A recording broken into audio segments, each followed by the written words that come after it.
International Business Radio, broadcasting live from our Pro Business Channel studios here in Buckhead, which is a great part of Atlanta. If you ever traveled through Atlanta, I think most people in and out of Atlanta would have visited or know of Buckhead, but we are broadcasting around the world as well on the Pro Business Channel network. And we have on this episode joining us some folks to be talking about Jamaica and what's going on there in terms of entrepreneurship. And both of these gentlemen I would consider global thought leaders as well. And we're going to be talking about what's going on here in Atlanta as a destination city and the impact from a nonprofit perspective, subject matter expert on that topic. And so let's kind of jump into it. So first up, we have Vireen. Did I get that right? Yeah, it's Vireen Mayani. Vireen Mayani. All right, you're the president. And what? Tell us a little bit about, before we jump into your consulting practice in business, tell us a little bit about your background before you, what you've done prior to what you're doing currently. Yeah. Sure. I come from a affluent business family back home in Bombay, India. Okay. And when I came here to study in search of the land of milk and honey, Right. which is what we, growing up watching King Kong on TV in Right. India on DVDs, left the business to come here to get an MBA, and I went to Scranton, Okay. University of Scranton, Pennsylvania.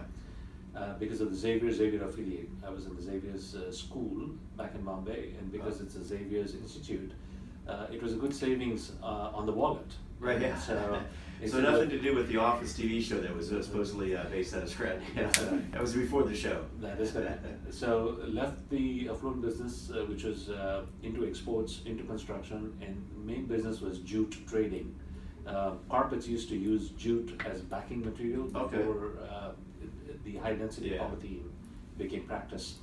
So I came here, and apart from getting a master's, I also tried to do some wheeling and dealing with the Franklin Mint to sell them the urns that the Jewish community uses for burials, with the ashes. And those are handcrafted in Rajasthan, India. So I was wanting to do the exports of the marble urns with gold-filled inscriptions on it. Wow. And tried but did not succeed. Yeah. So continued on with my master's, and then the green does it. Decided to stay and started working. And the first job right off the school was working with a tri-state builder developer of custom homes, which is the Philadelphia, Baltimore, Jersey City area in Pennsylvania. So you got your feet wet early in real estate.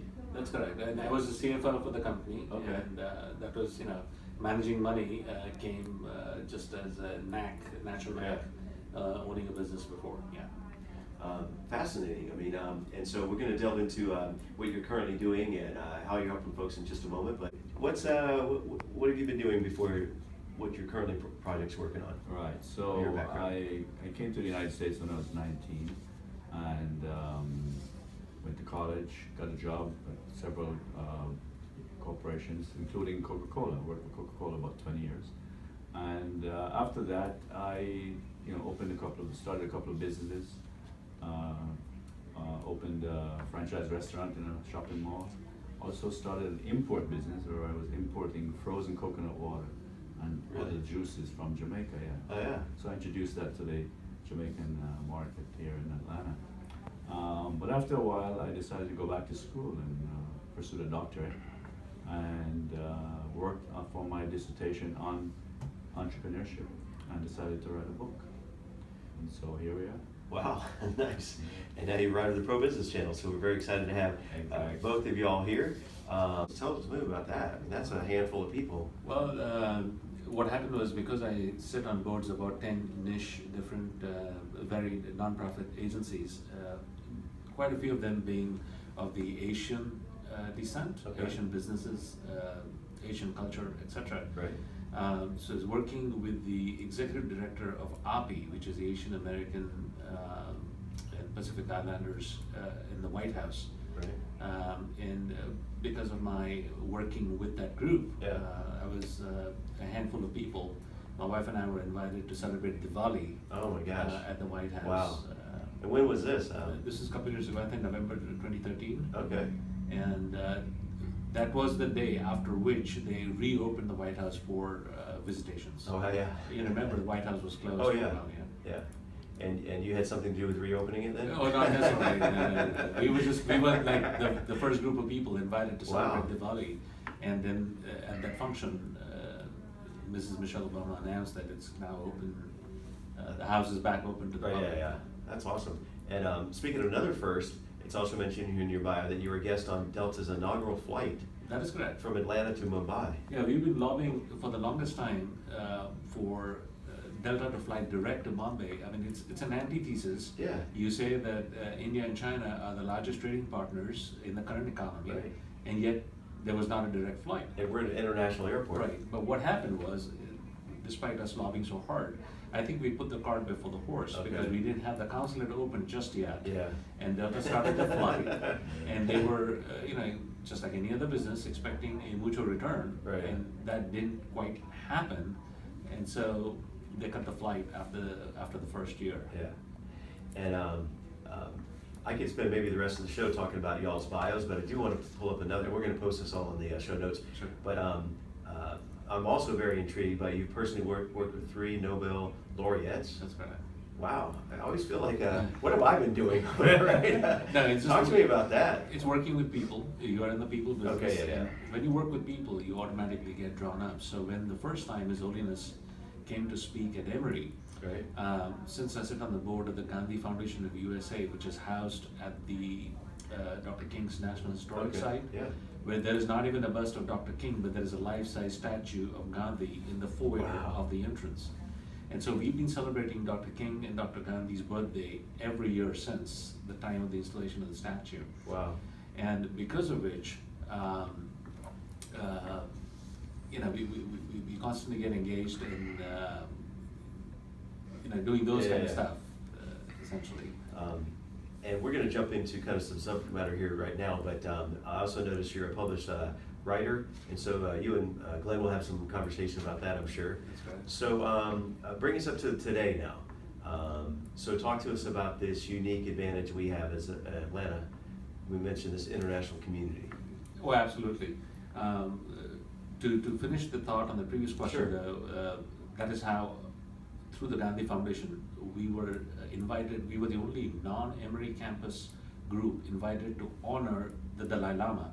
So we presented to him the Peace Pilgrim Award, and after presenting the award to him, we were getting off the stage, and he whistled. He's so humorous, the gentleman. Really? And so he whistled, and we turned back and said, "Who is this?" And it was the Lama calling us back. Wow. He called us back on the stage and presented the khatas, which is the Tibetan scarf, and then whispered a blessing in my ear. And likewise, I had met Dr. Yunus when he came to open the first Grameen Bank's branch in New York. And I pleaded with him that he should come to Atlanta and open another branch here. Yeah. Because Atlanta is so rich in diversity. Right. And well, even though that did happen, he did honor me, and I hosted him at a public lecture at one of the institutes in Atlanta. And then I was invited to honor Archbishop Desmond Tutu at the university in Virginia, Right. where he spoke to about 7,000 people, and the entire speech, the nut and bolt of it is, most people think that Africa is burning up and Africa is dying, but every time, just like the Phoenix in Atlanta, Yeah. it lights up and then it cools down and starts progressing till Yeah. another fire happens, and it's just a past, it's a part Just of the- cycles, right? Just part of life. So that is my connection with the Nobel laureates, including Ambassador Young, who I continuously run with on projects with specific things that he does in Africa in terms of my faith, which is Jainism, and how it impacts what he does in Africa. So it's it's the continuum of being around these learned folks and to be inspired by them. In terms of my current situation, I also ran Creative Loafing. Oh, really? As the chief What has operating this guy officer. not done? Right? Glenn, I mean. He must be doing things. He's got some connections, Yeah. whatever. No, I just got Good lucky. job. I just got lucky. But I joined them. I joined them when Amazon was not just yet profitable, and so they were so much ahead of the curve in the .com enterprise Right. that they were hemorrhaging big time, because they had more than 35 programmers. They had Mr. Hollywood, which then competes against Fandango, which you can't. Yeah. This You is know about Creative Loafing? Creative Loafing, yeah. They owned the classified Oh, market. yeah. Uh, Dominated, yeah. And then, the internet started taking over, and Cox, as you know, had each vertical spun out into a separate company by itself. The auto classifieds became Auto Trader, the job Okay. classifieds became the Monster, and it became the new mantra. They took each vertical Segment, yeah. and pummeled so much capital, which Right. is the bread and butter of any startup, Right, yeah. and turned it into massive verticals. And so I then saw through the Cox acquisition of Creative Loafing. Well, we need to talk after the show or lock the door here because we're relatively new in the media space, but we have big picture ideas and we've already began these verticals you're talking about. Yeah. Obviously, the Pro Business channel you're experiencing now, but on our site we're already kind of announcing Pro Business Publishing. Yes. We have our first book in the works right now, and then we're doing Pro Business events. Right. We're going to bring a huge summit here in Atlanta in the fall. Yeah.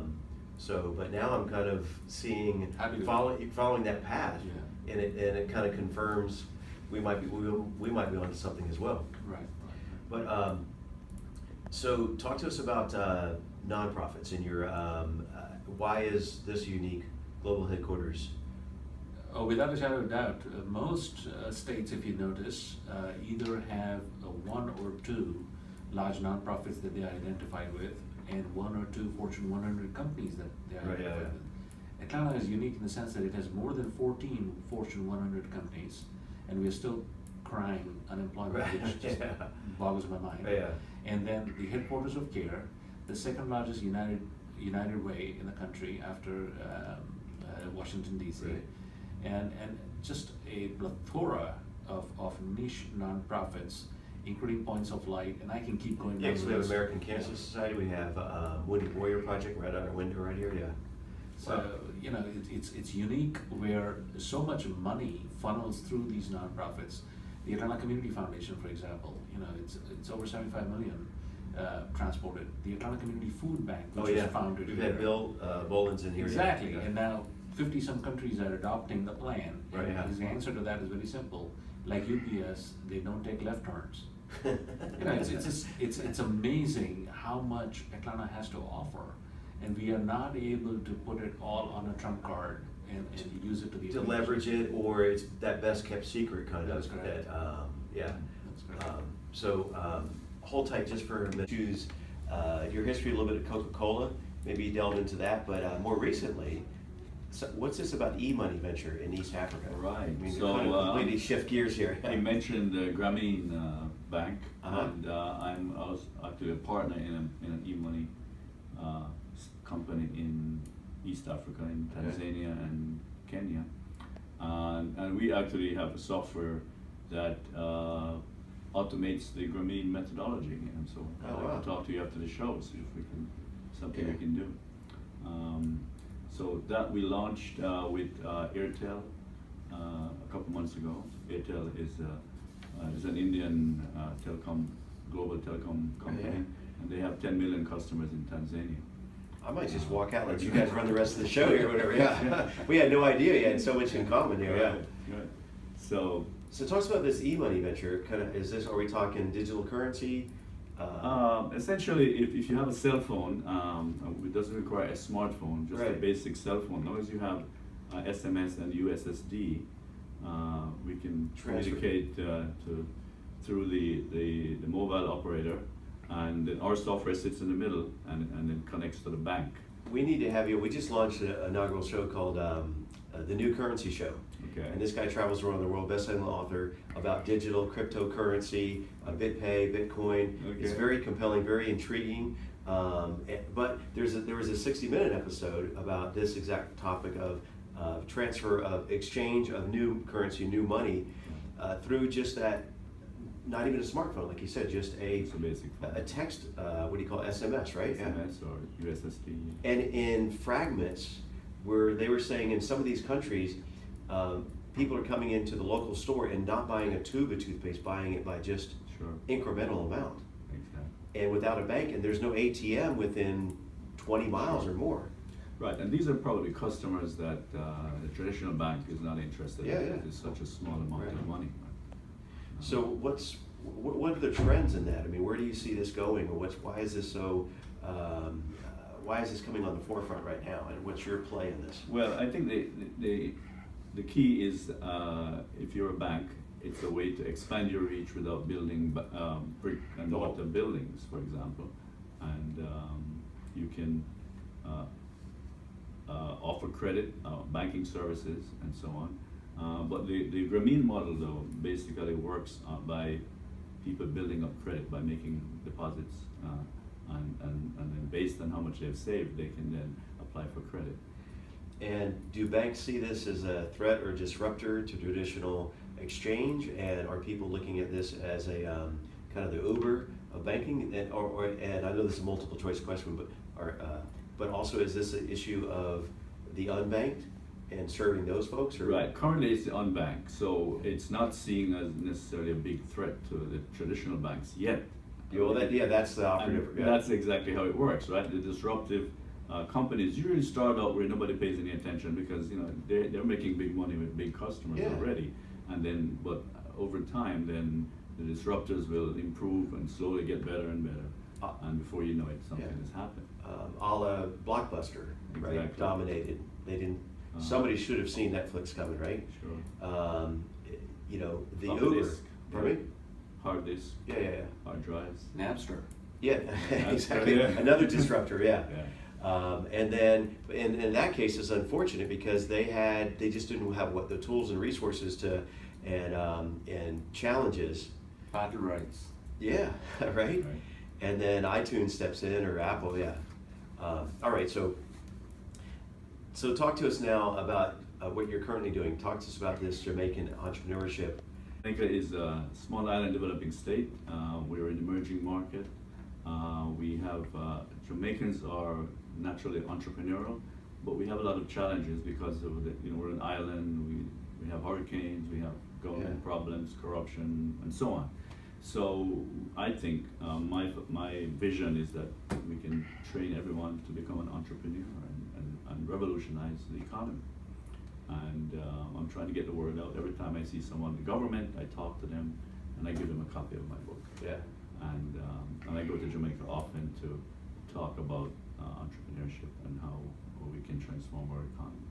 And what's been the progress in the last number of decades? Has this been something that they just don't see themselves as entrepreneurs, or they don't have the tools, or what's the roadblock there? All right, so our basic, as I said, Jamaicans are naturally entrepreneurial, but many of them are entrepreneurs out of necessity. Oh, okay. There are two types. Essentially, you don't have the education or you don't have the jobs available. You do something to make a living. Right. Yeah. So those are your necessity entrepreneurs. Okay. What we really need are what we call the opportunistic entrepreneurs. These are people who can scale up. Yeah. Can turn one store into 10 or a Right. franchise and so on. And there are many examples in my book of people who have actually done that. Yeah, talk to us about your book, since that's a good segue right into that. Sure. So the book features 15 Jamaican entrepreneurs Oh, wow. who've achieved success and have been recognized. One of them, Michael Lee Chin, was featured on in the Fortune Forbes magazine billionaire list. Really? Yes, he's a fascinating story. He grew up as a single mother in Portland, became a billionaire, and is now giving back. He's now the czar of economic growth for the island because he wants to help the island improve. Kind of the Richard Branson of Jamaica. There you go. if you'll buy into that, I'm not sure, but yeah. So let's talk what y'all might have in common in the nonprofit space. I see both in the for-profit space, which is Sure. which is obvious, and even the nonprofit. For example, when I served Mayor Franklin as a business manager in the city of Atlanta, and when we had the budget crisis of 2008, 2009, the knee-jerk reaction is to lay people off and cut over. Yeah, cut expenses, yeah. And the first thing that I suggested was that we go to a 4x9 work week, which is an automatic 10% cut. It's 4 hours less. Right. But along with the 10% cut, we also save tremendous amount of pension funds. Mhm. The pension outlay, which is dollar for dollar. Right. That's how high the pension is. And with the 3-day rotating weekend, the work-life balance improved so much, the throughput went through the roof. People wanted to work very hard Right. within those 4x9 work Yeah. week and enjoy the 3-day weekend. That even after that, when we wanted to normalize the 5-day work week, nobody wanted to come back. They wanted to adopt it. They rather take a 10% cut, which Yeah. is, so, in other words, what I'm trying to say is when you think outside the box, even though it did hit their wallet by 10%, Yeah. but the rotating 3-day weekend was good enough to compensate for the 10% loss, which eventually the city saved 17 million right off the bat. Wow. So- And it empowers those folks, right? Oh, absolutely. To kind of, do something beyond that formalized structure. It's a give and take, right? Yeah. They know that the job is not lost because you Yeah. didn't fire out, 200 people at a time just to Right. cut the, delete, Exactly. redact a line item. Yeah. At the same time, they had the job, their expectations went up because now they know that they were looking forward to a 3-day weekend. And what I say revolving, so that it's not the same person getting the same Friday, Saturday, Sunday. Right. So some get Saturday, Sunday, Monday, some get Friday, Saturday, Sunday, so there's always a few people to answer calls and do what is required. Sure. The throughput as a team goes through the 9x4 work week. That's amazing. So, what about questions between the two of you? I see you're taking some notes right there. We were talking about the digital currency, and you were kind of nodding your head. What's your take on some of those? He's in a perfect space, and he was being kind by saying that, it's not a threat to the bank. Obviously, it's a major threat to the bank. Eventually. Yeah. For the simple reason, for the simple reason that the Grameen model. Why did the Grameen model even come to an existence? Because if you go back in time, especially in economically rising countries, Right. bankers first of all never lent money to women. So in rural India, for instance, if a woman went to seek credit, she would first ask, where is your husband and who's going to Really? authorize the loan document. Wow. So if in that rigid of an environment, Yeah. it's a dichotomy. Right. We had the first women prime minister even before the Western civilization had a women president. So when you have the dichotomy of thoughts, Yeah. the extreme polarity of a woman being able to run a country, but a woman cannot borrow Yes. a meager $100 from a bank, which is tremendous amount of money for that person.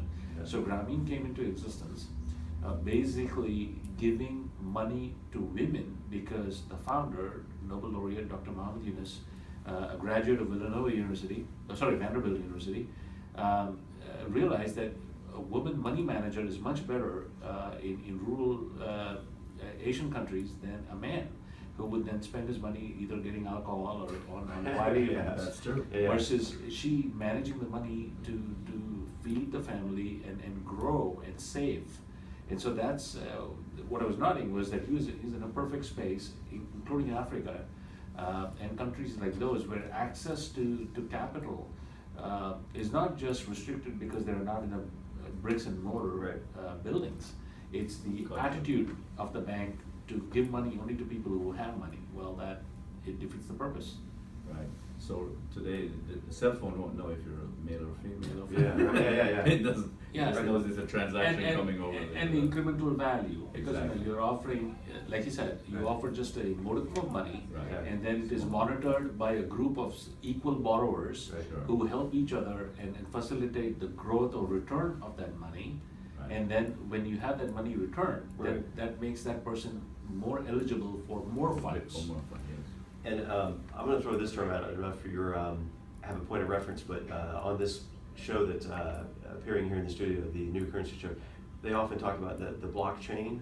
Are you all familiar with that? The premise behind that, or it was kind of a foreign concept to me or whatever. But that's kind of what I understand the platform, that all of this new currency, and it sounds crazy, but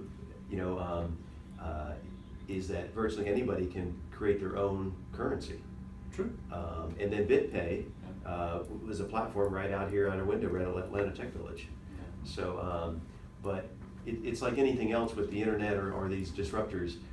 You don't know how it's going to settle, who's going to end up with the market share, what it's going to look like. Or if you dial back in time, Atlanta was the first one to actually have the first 100% online internet bank which was founded by my friend, Security First Network Bank, Really? which was then taken over. Yeah. And the premise died for a couple of years then until the big banks came in and had an online existence. Right, yeah. But this bank was 100%, did not have a single bricks and mortar Really? building. It was born in Alpharetta, Georgia. Right, yeah. And Security First Network Bank is what it was called. Strictly just online. Just online. Yeah. The first internet bank in the country. So let's talk about that. We talked about a number of first here. So what's next? Right, so in my case, we formed a Jamaican Chamber of Commerce of Atlanta. Okay. It's been around just about a couple of years now, so we're using that as a vehicle to encourage Jamaicans who are in business to grow and prosper, and also to look at investing in Jamaica. And so recently, for example, we hosted a medical tourism forum here in downtown at the Ritz-Carlton. Okay. So Jamaica is also looking at that space because we figure people go to India and Thailand, but Jamaica is only a couple hours away. Right, we have right. sunshine and we speak English. Yeah, right. Check. Why Yeah, not? yeah. Yeah. And what about on your end? What's next? I would just love to continue to work with the disruptive Yeah, space, yeah. so to speak. You know, constantly working with either existing companies or startup companies that can use the plurality of my skill sets, whether it's marketing, creative loafing, whether it's finance, accounting, brand awareness. But in the long run, what I see myself as a tremendous value add is that today is that the challenge is not about money, the challenge is not about idea, the challenge today is I see in ethical leadership. We are constantly worried about the economic bankruptcy Right, yeah. in our times, but nobody's paying thought to our moral bankruptcy. The political constitution is strong as ever, and it's given us the founding fathers have given us a significant platform. Right. But what about the people compass, the people constitution? That has changed in the last 20 years. Yeah. The more of the depression, the more of the economic recession, the more of the difficulties we've gotten into, unlike the people of the past where we stand and rise, Right. we've continued to succumb to it. And Yeah. we've reached moral bankruptcy in schools. You can see what all is going on, cheating, fraud, Right, yeah. All those kind of stuff. You see it in businesses where you give aid to bail out a corporation, and they end up giving bonuses to their CEOs. Insane. Yeah. Yeah. So I think we've reached a time where unless we change the moral compass Right, of yeah. our young and we change the constitution of our people fabric, Yeah. we've got more serious things to worry about than just the economic growth. Right, so it seems like the nice guys are finishing last. True. And they always say that. But I think there's a quote from someone that said, if people think that nice guys finish last, then they're looking at the wrong finish line. I like that. Yeah. So true. So- Man, you struck a chord right there. And I wasn't paying attention to the clock. We were out of time, basically. But that's almost another show, or maybe we're looking for somebody to host the International Business Radio. So maybe that's next on your list, right? Yeah. Because this idea of finish things out, let folks know the best way to reach you and get in contact, and what's a good point of contact for you. Well, I'm certainly on LinkedIn, and I write. I've been writing since 1993 and published every month. So they can go online and find my blog. If not, my email is vmayani141@gmail.com. Okay. And I'm happy to answer any more questions or continue this dialogue further. Yeah, absolutely. We love that. Right. So my book is also on Amazon.com, Okay. But you can also go to my website, glenlaman.com. That's GLENLAMAN.com. I'm also on Twitter, it's at Glenn Laman. And So stay tuned. stay tuned. Gentlemen, it was a pleasure having you here. We'll see you next time on another episode of International Business Radio.